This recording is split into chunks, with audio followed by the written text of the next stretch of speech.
it's Miss O'Neill at Rossview Elementary, and today we're going to be doing a lesson drawing a cat. But it's not your normal cat, it's going to be an abstract cat. So we're going to talk about what that means and identify some abstract art by looking at an artist named Laurel Burch, who's very well known for her abstract cats. So here you can see some of her artwork, an example of it, and her name again is Laurel Burch. She's very well known for her animal artwork. So these are I can statements today. Today I can identify abstract art. Compare the difference between real and abstract art. Describe art elements. Create artwork that is real or abstract. So those are going to be our goals for today and what we're going to be working on. Laurel Burch painted very colorful and unique cats. There she is, standing behind one of her cat artworks you can see, and another example from our front screen. The cats that Laurel Burch paints are called abstract. A work of art that is abstract is not realistic. These cats don't look like any cat that I've ever seen. How about you? What kinds of things do you notice on them that are not like a normal cat? The title of this piece is actually called Flowering Felines. Why do you think the artist would have decided to give it that title? These two cats are abstract. What kinds of things do you see on these cats that you do not normally see on a real cat? Um, I would think probably the colors. This one cat has a very vibrant blue tail. That is not something that we normally see on a cat. And how about wings? Have you ever seen a flying cat? That sure would be exciting to see. This is a realistic cat. The artist wanted the cat to look like real life. That's a very nice painting, isn't it? Which one do you think is realistic and which one is abstract?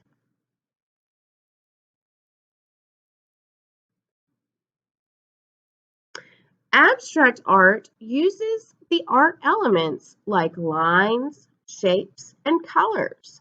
What examples of those art elements do you see in this Laurel Burch painting? For example, I think I can spot some spirals, maybe some dotted lines, wavy lines, vibrant colors, uh, shapes, interesting shapes, triangles, rounded shapes, organic shapes. Can you identify some of your own? Now we will learn how to make our own cat artwork.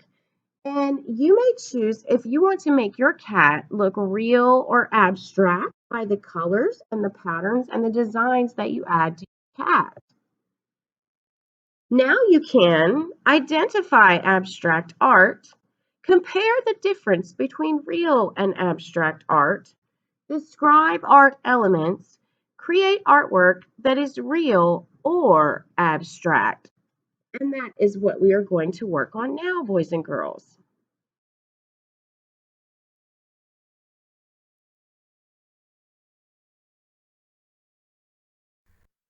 Here are some great examples to give you some ideas of Laurel Burch's cats, and remember some of the art elements that we looked at while we reviewed her work, so that you can use some of those things on your own picture. So we will be drawing a simple plain cat just like this, and then you can add your own patterns, lines, colors, shapes, whichever direction you decide to go with it, or you can make your cat look more realistic with the details that you add. So the way that I'm showing you is a basic, simple way. You don't have to use my way. If you have your own way that works well to make a cat, then that's fine. So go ahead and get your paper and pencil ready. We will begin with a pencil, and I need you to find the center of your page because we will start with the cat's eyes. So you will need some space above the cat for adding ears, or if you wanted to add a hat to your cat, why not put a hat on your cat? And you'll need to have some room below for the body. So make sure you start in the center of your paper and begin by drawing two lines. These can have a little curve to them or they can be straight. Now my lines are about 2 of my fingers. My fingers might be a little bit larger than your fingers, so you might want to use 3 of your fingers. So make sure your lines are not too small. Then you're going to put your pencil on the inside of those lines and make a long U shape that's going to come down and connect to the other line. Cats have a very long nose on their face, and so this will become our cat's nose. As you can see here, that shape there, it's very long. So add a line there to close the nose off, and then you can add your details for your eyes. So we would want to add a circle on either side. And then an easy way to close up that space is to just put your pencil on the edge of the line and connect it over to the nose. You can already see the cat coming out of the paper in front of us. It's amazing how just a few marks like that can really create a picture. So now you're going to put your pencil at the bottom of the nose and you're going to make a curved line that comes up and goes all the way above the cat's eye. And do the same thing on the other side.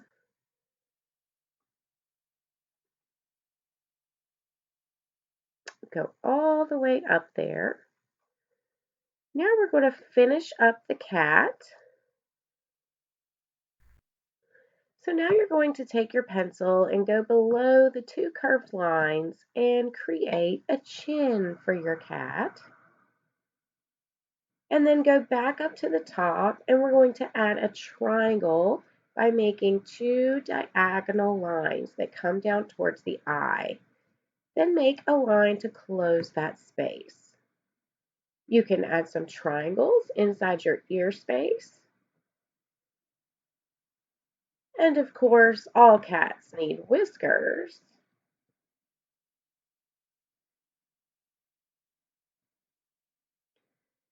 Now I like to go in the bottom and add 2 curved lines, which will give a hint of the cat's body. And you can even make a little tail peeking up from the bottom of your page. It's okay that we don't see the entire cat's body. We get the point and we know it's there. Now I always usually trace mine with a black marker just to make my lines much bolder and to show up better. If you have some areas you need to erase and change in your pencil before you do your marker, then that's fine. I always say draw light until you get it right. And so now you've got a good design, traced in a nice bold color, and we can go in and add any types of art elements you want to enhance your cat.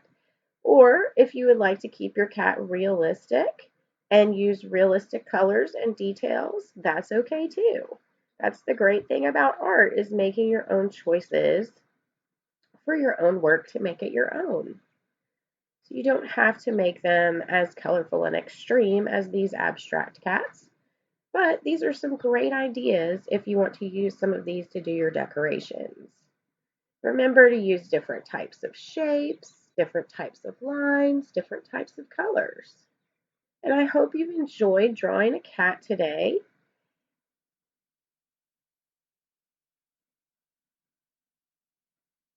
After I complete my cat, I'm going to play a small video with an introduction to Laurel Burch where you can see an interview that she gave talking about her work. So I hope you enjoy that, and we'll see you again next time on the next art lesson. Thanks, guys.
Now that I've almost finished my cat, I wanted to check back in. I hope that you've enjoyed coloring your own cat and added some awesome designs.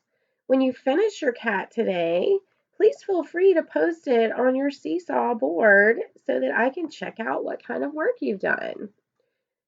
I really enjoy seeing all your posts on Seesaw, and I'm so excited that you guys have been participating in the art lessons that we've been making. So here, I'm almost done coloring my cat, and it's quite unusual. It's definitely gone in the abstract direction. So I hope you like my finished work. And now I would like for you to see this interview with Laurel Burch while she talks about her work. So thank you again for joining me today, and I hope you enjoyed today's lesson about drawing cats.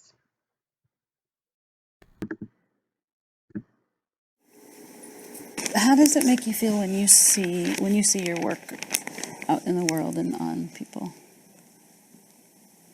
Thrilled. I never get bored. Outrageously. Whee! Like, yes.